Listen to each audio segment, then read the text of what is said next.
ছোট ছেলের বিছানা ঠিক করতে গিয়ে মহিলাদের অন্তর্বাস পেয়ে চোখ আমার কপালে উঠে গেল। ছেলে আমার এখনো ভার্সিটিতে পড়ে, ওর বিছানায় মেয়েদের অন্তর্বাস আসলো কোথা থেকে? আমার অবাক হওয়ার আরো একটা কারণ আছে। ঘরে আমার প্রবাসী বড় ছেলের বউ থাকে। বড় ছেলে যেহেতু প্রবাসে থাকে, স্বভাবতই তার বউকে নিয়ে আমি দুশ্চিন্তায় থাকি। ওরা দেবর ভাবির সম্পর্কটাও চমৎকার, তাই আমার সন্দেহের তাপমাত্রা বেড়ে গেল। তাহলে কি আমাদের অগোচরে প্রতি রাতে প্রবাসী ছেলের বউ তার দেবরের রুমে আসে? যখনই আমি এসব ভাবছিলাম, তখনই দেখলাম বাথরুম থেকে আমার ছোট ছেলে বের হচ্ছে। বিষয়টা লজ্জা করে আমি তাই সাথে সাথে অন্তর্বাসটা শাড়ির আঁচলে গোপন করে ফেললাম। মুন্না গামছা দিয়ে মাথা মুছতে মুছতে আমার সামনে এসে, মা তুমি কেন বিছানা ঠিক করছো? ভাবি কোথায়? আমি ছেলেকে বুঝতে না দিয়ে স্বভাবসুলভ হাসি দিয়ে বললাম, তোর ভাবি রান্নাঘরে কাজ করছে, ভাবিকে তাড়াতাড়ি আমার টিফিন রেডি করে দিতে বলো, আজ আমার ভার্সিটিতে জরুরি অ্যাসাইনমেন্ট আছে। বলেই সে গামছাটা রেখে ভার্সিটিতে যাওয়ার জন্য পোশাক পরতে লাগলো। আমিও কথা না বাড়িয়ে চলে এলাম। কিচেন রুমের পাশ দিয়ে যাবার সময় খেয়াল করলাম প্রবাসী ছেলের বউ গুনগুনিয়ে গান গেয়ে রান্না বান্না করছে। তাকে অনেক হাসি খুশি দেখলাম, তাই আমার সন্দেহের মাত্রাটা আরো বেড়ে গেল। স্বভাবতই স্বামী বিদেশ থাকলে প্রবাসীর বউদের মনে এতটুকু আনন্দ থাকার কথা না, তাই আমার সন্দেহের মাত্রাটা আরো বেড়ে গেল। ভাবলাম অন্তর্বাসটা তাকে নিয়ে দেখাবো এবং প্রশ্ন করব, এটা মুন্নার রুমে কেন? রান্নাঘরে ঢুকতেই বউ জিজ্ঞাসা করলো, মা আপনার কিছু লাগবে? বলতে গিয়েও বলতে পারলাম না। হাজার হোক বউ শাশুড়ির সম্পর্ক, তার উপর ছোট ছেলে জড়িয়ে আছে, এতটা নির্লজ্জ বেহায়া হতে পারিনি। তাই মাথা নেড়ে বললাম, না কিছু লাগবে না, তবে মুন্না ভার্সিটিতে যাওয়ার জন্য রেডি হচ্ছে, ওকে তাড়াতাড়ি নাস্তাটা দিয়ে দিও। মা আমি তার নাস্তাটা ডাইনিং টেবিলে রেডি করে রেখেছি।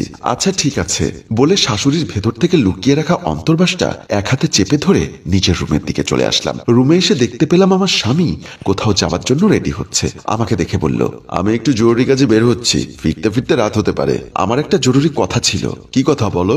এক হাতে গোপন করে রাখা অন্তর্বাসটা শক্ত করে চেপে ধরে হাজার চেষ্টা করেও সে কথাটা ভুলতে পারলাম না। নেহায়েত সংসারের একটা অশান্তি সৃষ্টি হতে পারে, তাই কথাটা ঘুরিয়ে তাকে বললাম, মুন্নার তো অনেক বয়স হয়েছে, ওর জন্য কি মেয়ে দেখা উচিত না? তোমার কি মাথা ঠিক আছে? মুন্না এখনো ভার্সিটি থেকে বের হতে পারেনি, এর মধ্যে তুমি কোন আক্কেলে তার জন্য মেয়ে দেখতে বলছো? না এমনি বলছি, আগামী বছর তো সে ভার্সিটি থেকে বের হয়ে যাবে, বিয়ে যেহেতু করতে হবে, তা দুদিন আগে হোক আর দুদিন পরে হোক, করালে ভালো হয়। সে আগে ভার্সিটি থেকে পাশ করে বের হোক, একটা ভালো চাকরি করুক, তারপর না হয় দেখা যাবে। আর তাছাড়া এখনো সংসার চলছে তোমার প্রবাসী বড় ছেলের ইনকামে। এই মুহূর্তে মুন্নাকে বিয়ে করালে তার বউ পালাবে। আসলে আমি যে জন্য মুন্নাকে বিয়ে করানোর কথা বলছি, সেই ব্যাপারটা স্বামীকে খুলে বলতে পারছি না। উনি আবার বলল, ওসব বিয়ে শাদীর কথা মাথা থেকে ফেলে ওকে ভালো করে লেখাপড়া করতে বলো, আমি গেলাম। বলেই উনি চলে গেল। কিছুতেই ছেলের বিছানায় মেয়েদের অন্তর্বাসের ব্যাপারটা সরাতে পারছি না। স্বামী চলে যাবার পর অন্তর্বাসটা কেউ যেন না দেখে সেরকম জায়গায় লুকিয়ে রেখে আমি রুম থেকে বের হলাম। ডাইনিং টেবিলের দিকে আসতেই লক্ষ্য করলাম মুন্না ডাইনিং টেবিলে বসে নাস্তা করছে, আর ছেলের বউ জোনাকি মুন্নার মাথার চুলগুলো টেনে দিচ্ছে। দুজনের দুষ্টুমিতে আমার সন্দেহের মাত্রাটা আরো বেড়ে গেল। ওরা আমাকে খেয়াল করেনি। আমি পর্দার আড়াল থেকে দাঁড়িয়ে দেবর ভাবির এসব কাণ্ড কারখানা দেখছিলাম। এই মুহূর্তে আমার কি করা উচিত কিছুই ভেবে কুল পাচ্ছি না। একবার ইচ্ছা করছে ডাইনিং টেবিলে গিয়ে ছেলে এবং ছেলের বউ দুজনকে গালে ঠাস ঠাস করে কয়েকটা থাপ্পড় দিয়ে বলি, তোদের সম্পর্ক দেবর ভাবির, স্বামী স্ত্রীর নয়। কিন্তু হাজার চেষ্টা করেও আমি এক বিন্দু সামনের দিকে যেতে পারলাম না, কারণ এখানে জড়িয়ে আছে এই বাড়ির সম্মান। তাই যা করতে হবে তা কৌশলেই করতে হবে। আমি বড় ছেলে বাবুকে বিদেশে ফোন করার জন্য বেলকনির দিকে চলে গেলাম। বেলকনিতে এসে বাবুর নাম্বার টিপতে লাগলাম, আবার এদিক ওদিক তাকাতে লাগলাম কেউ এসে আড়ি পাচ্ছে কিনা। কয়েকটা রিং পড়ার পর বাবু কলটা রিসিভ করলো। হ্যালো মা, আসসালামু আলাইকুম। ওয়ালাইকুম আসসালাম। তুই কোথায়? আমি তো কনস্ট্রাকশনের কাজে। মানে মানে বিদেশে তো আমি বিল্ডিং তৈরির কাজ করি। আমি যে সাইটে কাজ করি সেই সাইটে কাজ করছি। কেন বলো তো? তুই দেশে আসবি কখন? আরো 1 বছর পরে। তুমি আজ হঠাৎ করে অবেলায় ফোন করে কেন এসব জিজ্ঞাসা করছো? না এমনিতেই, আসলে বিদেশে গিয়েছিস প্রায় 2 বছরের কাছাকাছি। বিয়ের পরে এতদিন প্রবাসে থাকা ঠিক না। জোনাকে কি কোনো সমস্যা করছে? তা না, তবুও বউ কি সব কথা আমাদেরকে বলতে পারছে? মুখটা দেখলেই কেমন মায়া লাগে। তাই বলছিলাম যদি সুযোগ হয় একবার দেশে এসে ঘুরে যাস। আমার কথা শুনে বাবু কিছুটা টেনশনে পড়ে গেল। সে চুপ করে আমার কথা শুনতে লাগলো। বেশি টেনশন করবে তাই আমি ছেলেকে ঘুরিয়ে পেঁচিয়ে কথাটা বোঝাতে লাগলাম। তুই কি প্রতি রাতে বৌমাকে ফোন করিস না? হ্যাঁ করি তো। কতক্ষণ ধরে কথা বলিস? তুমি হঠাৎ করে এসব কেন জিজ্ঞাসা করছো বলো তো? না এমনিতে, পারলে বেশিক্ষণ কথা বলিস, তাতে তার মনটা হালকা হবে। আচ্ছা ঠিক আছে, এখন রাখছি। ফোরম্যান যদি দেখে আমি কাজ না করে দাঁড়িয়ে কথা বলছি তাহলে সমস্যা হবে। তারপর ছেলে মোবাইলের লাইনটা কেটে দিলে আমি বেলকনি থেকে নিজের রুমের দিকে চলে আসলাম। বাবু কাজ থেকে ফিরে নিজের রুমে এসে বউকে ফোন দিল।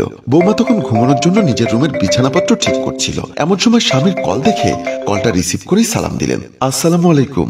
ওয়ালাইকুম আসসালাম। কি করছো? ঘুমিয়ে যাব, তাই বিছানা ঠিক করছি। আচ্ছা ওখানে কি কোনো সমস্যা সমস্যা হয়েছে? না তো, তোমাকে কি কেউ কিছু বলেছে?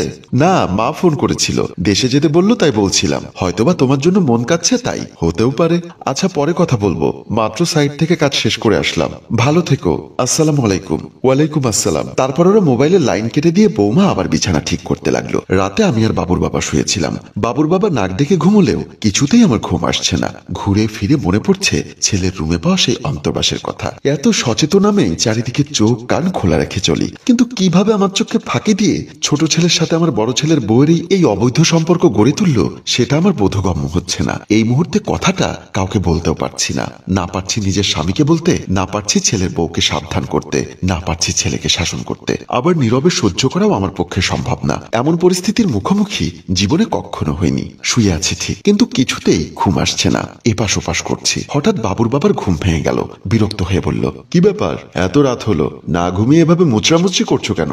ঘুম আসছে না। তোমার মতলব আমি বুঝেছি। দেখো, আমার এখন সেই বয়স নেই। তুমি যতই মুচড়ামুচড়ি করো, এখন আমার পক্ষে তোমাকে খুশি করা সম্ভব না। সাথে সাথে আমার মাথাটা গরম হয়ে গেল। তোমরা পুরুষ মানুষদের এসব ছাড়া কি আর কোনো কিছু মাথায় আসে না? এত রাতে আমার মতো হ্যান্ডসাম স্বামীর পাশে শুয়ে স্ত্রী কি জন্য এমন করবে সেটা কি বুঝতে বাকি থাকে? এই বয়সেও নিজেকে হ্যান্ডসাম মনে করো? আমি কোন অ্যাঙ্গেলে বুড়ো হয়েছি? তোমার কি আমাকে বুড়ো মনে হয়? আমি বিরক্ত হয়ে বললাম, দেখো, তোমার সাথে এত রাতে তর্ক করার মন মানসিকতা আমার নেই। ঘুমিয়েছিলে ঘুমিয়ে থাকো। বলেই আমি বাথরুমে যাবার জন্য উঠে চলে আসলাম। আমি দরজা দিয়ে বের হতেই বাবুর বউকে দেখলাম মুন্নার রুমের ওদিক থেকে আসছে। আমার পায়ের রক্ত মাথায় উঠে গেল। আমি আর নিজেকে কন্ট্রোল করতে পারলাম না। সাথে সাথে ডাক দিয়ে বললাম, বৌমা দাঁড়াও।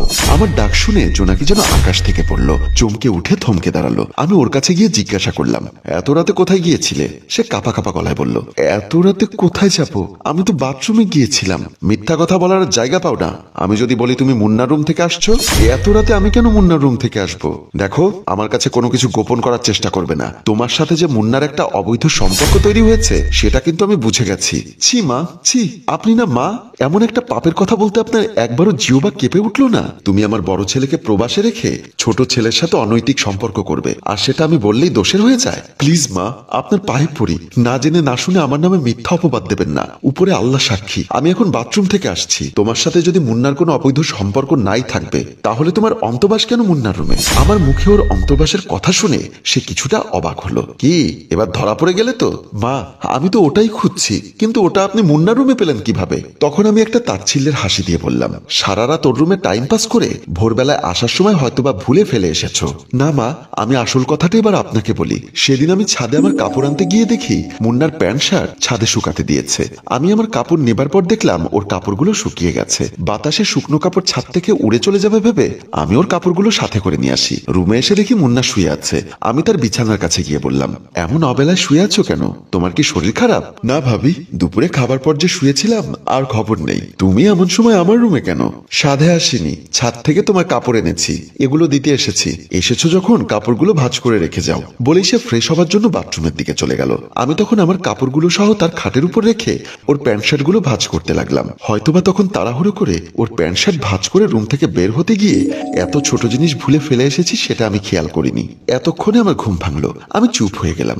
বৌমা আবার বলতে লাগলো, বিশ্বাস করুন মা, আল্লাহকে সাক্ষী রেখে বলছি, আপনার ছোট ছেলেকে আমি নিজের ছোট ভাইয়ের মতো জানি। ওর সাথে ভাইয়ের সম্পর্ক ছাড়া আর কোনো সম্পর্ক নেই। শেষে আমি লজ্জিত হলাম, তাই মাথা নিচু করে বৌমাকে বললাম, সরি বৌমা, তোমাকে মিছিমিছি সন্দেহ করার জন্য। হ্যালো ভিউয়ার্স, আমরা সাধারণত যা ভাবি তার উল্টোটা হতে পারে, তাই সম্পূর্ণ না জেনে কাউকে দোষারোপ করা ঠিক না। আমাদের গল্পটি কেমন লেগেছে তা অবশ্যই কমেন্ট করে জানান, আর ভালো লাগলে দয়া করে শেয়ার করে দেবার অনুরোধ রইল। ধন্যবাদ।